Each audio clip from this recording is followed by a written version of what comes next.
Go past this light. Then at the next one, turn right. Let me just catch you up to speed. So, I was approved on October 9th. I have set a date for February 18th. Right now, I am doing my pre-op appointment, and you guys are with me. So, let's do this.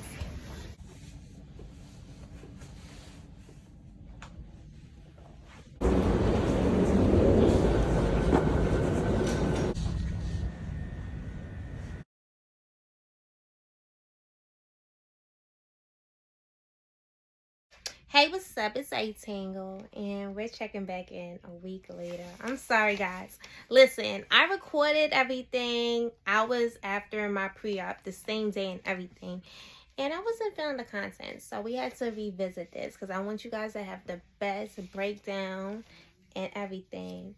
So, let's jump into it because why waste our time? You feel me? Let's do it. So, before surgery day, which is February 18th, on January 20th, I met with my nurse practitioner, and it was my first time meeting her because the first time when I had my consultation, it was with Dr. Cohen, who is the surgeon that's going to be facilitating my surgery. So along with her, of course, it's going to be Savannah Jensen.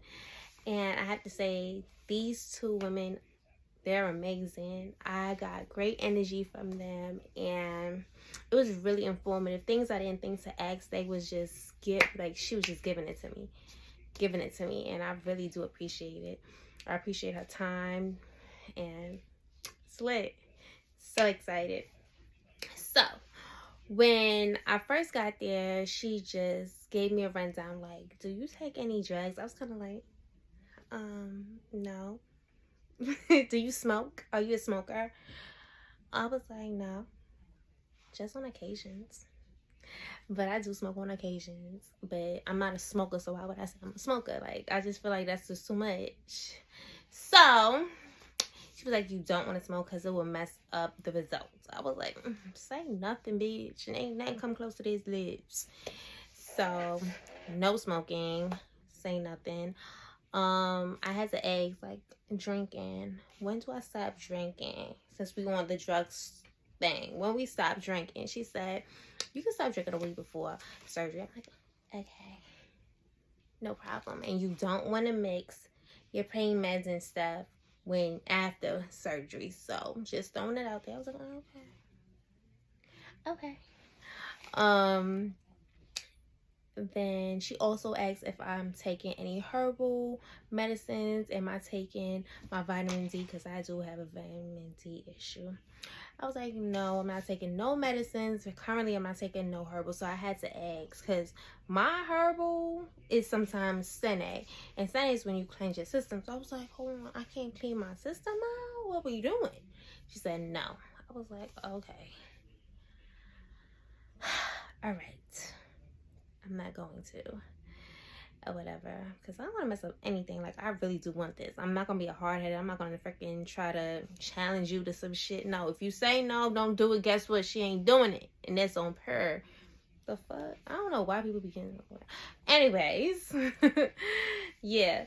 So I'm not taking no herbal, and she said if you're taking any herbal, it would affect the anesthesia. And with that being said, you could either like start bleeding a lot with the two mixing up. So say nothing. I ain't doing it. We also then talked about the COVID restrictions. So with COVID, I don't need to take a PCR. They said they're going to be dealing with everybody as though they're COVID positive. So they're going to take their precautions on their end, and I don't need to get tested or whatever. And that's only because the CDC kind of loosened up with the restrictions. So I was like, okay, cool. That's one thing less to stress day, like, you know, that week.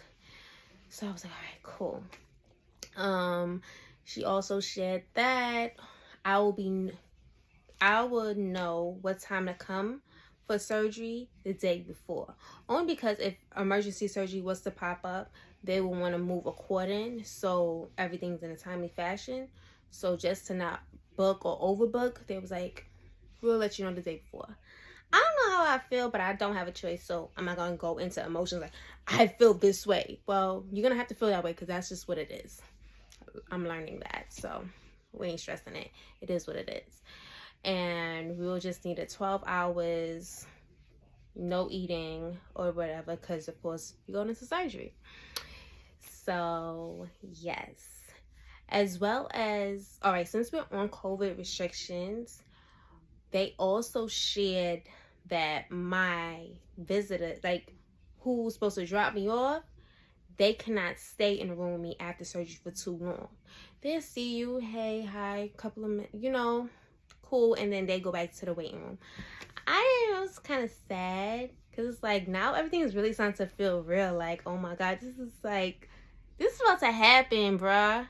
It's the 27th of January. My surgery is the 18th of February. It's less than a freaking month. Like, could that sink in? I'm super excited, bro. I just pray everything's gonna be alright. I trust in God, and that's all that matters. But yeah. So now going into post-op. Post-op is interesting. Very interesting, graphic, nasty. You're going to be leaving the dressing on the boob for a week. And you're also, so in my case, and a lot of people cases, you have drainage.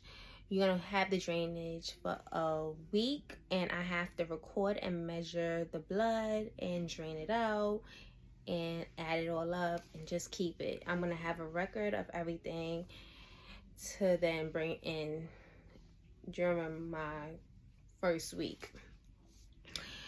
Usually they take out the drainage in a week. What I found very about the drainage is that, because I was wondering, like, why do you do the drainage? She said, once you take out anything, take out the fat, blood automatically rushes in. And we think, oh yeah, that's good. No. When the blood rushes in, it could affect the work. So you want to take out that blood because you don't want blood to fester in that place where you just took something out. Because then it's like, what work did you really do? Don't make no sense. So I thought that was very informative. We then start to talk about post surgical bras. I'm gonna keep the bra that they gave me for a week, and then when I go in for my first week appointment post-op, I get another bra and I keep that on as well. But when I was asking, like, you know, what kind of bras to get, I had to show one of the bras, like, do I get this bra? She was like, no. You don't really want to do the bands because it would irritate the cuts. And I'm like, no, Amia will do that shit. So, no. So she said, you want to get soft sports bras that have a zipper, which is very easy to, like, if you have to clean around or whatever the case may be, you do that. You're not taking showers that time. For pain medicine, you can take Tylenol, Motrin, and they're going to be giving me oxycodone upon discharge. So she gave me a breakdown of the recovery time, which was interesting to me. She said the first week or two is going to be, you're going to be feeling like, blah. The third week, kind of getting back to yourself, not 100%, 3 to 4. And then 6 weeks, you should start to really feel kind of normal, a new normal because of, you know, the boobies. But it's going to be cool. 6 weeks and below, you are not able to pull, lift, or push. So I ain't doing shit. I'm sitting like a princess. Like, she don't do that. Okay, boo-boo. Nigga, you know how long I waited to have no boobies? Like, I'm not doing shit. You told me not to do nothing, I'm not doing nothing. I'm sit down. Okay? She ain't doing anything. And she just emphasized, like, really, like, pay attention to how you're feeling, bleeding, because you want to be aware of any type of infections, anything that's going on. Be aware. So it's like, say nothing. And like a lot of surgeries, especially common in this surgery, because it's being dealt with, like the nipples and everything, it is a slight chance that you may lose sensation in your nipples. They just had to throw it out there because it's a possibility. I don't give a fuck. I want them. I'm not into titties. Maybe because I never I always had that insecurity about my titties, so I don't really give a crap. I grew up like a tomboy. I used to wear mass sports where my titties was automatically saggy. In freaking junior high school, they used to be saggy. Like, it's embarrassing. We're not gonna talk about that. That's another time, another story. And as well as the sensation in your nipples, they also said, like, most likely you're able to breastfeed after this surgery, but in some cases that you're not able to, you will then have to look into the other route, which is formula. As for scarring, I was just asking, like, what do you suggest? Because I'm already starting my Amazon list. She said bio oil, Mederma, 3 weeks post, silicone scar strips. She would suggest for 4 weeks. But of course, these time frames is different for everyone because you don't know how your scarring may heal. Some may be fast, others may be short. I remember looking at YouTube videos, and some people even said like one titty was more faster in recovery than the other. So like her scarring may be good here, so she's able to nurse it, and this one, it was kind of like open. So it was really, really interesting. Definitely, guys, do your research. Then I started to ask questions from my, just to what I want to know. What kind of cut I'll be getting? So I'll be getting the Weiss cut, the Weiss pattern cut. So it's mainly around the nipple, under the boob, under the fold, and up. So I was like, okay. Stop drinking a week before, of course. I don't need to get massages. I was wondering, like, do I have to pay for massages? She said no. You can self-massage it though. I'm like, okay. Nipples will be above the fold. Right now, my nipples is competing with the fold. So I'm so freaking excited. So it's gonna be like somewhere up here rather than down here. That's just ghetto. Another thing was I want to see her work, because I never seen my doctor's work when I was searching it up, and I was able to look at a PowerPoint. I seen this small titty them, and I was just like, lady, I don't need to see this. And then I started seeing the long titties, and I was like, yes, that's me, that's me, that's me. And yo, when I tell you the work looked so amazing, it was so beautiful. It was like so long. My titties give me watermelon vibes. And then to see how she made them so perky, and it still had a little, oh, it had that full look to it. And I was just like, yo, I cannot wait until my titties look not like this. Like, I cannot wait. I'm so excited. I can't wait for when I'm able to, be a little bit less heavy. I'm going to put this same hoodie, this same jacket on so we can see the difference. It's like giving, look, it's so big. I'm wearing 2 bras. Look at that big ass strap, like, grandma, boy, like grandma. But I'm excited. I can't wait.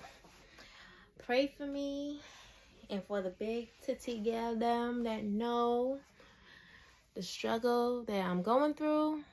But baby, we right here. Like, I don't care. I'm putting it out there. 2022 is gonna be my year. Finally getting my titties fixed. Like, it's like giving this right now. Literally. It's a mess. Pray for me.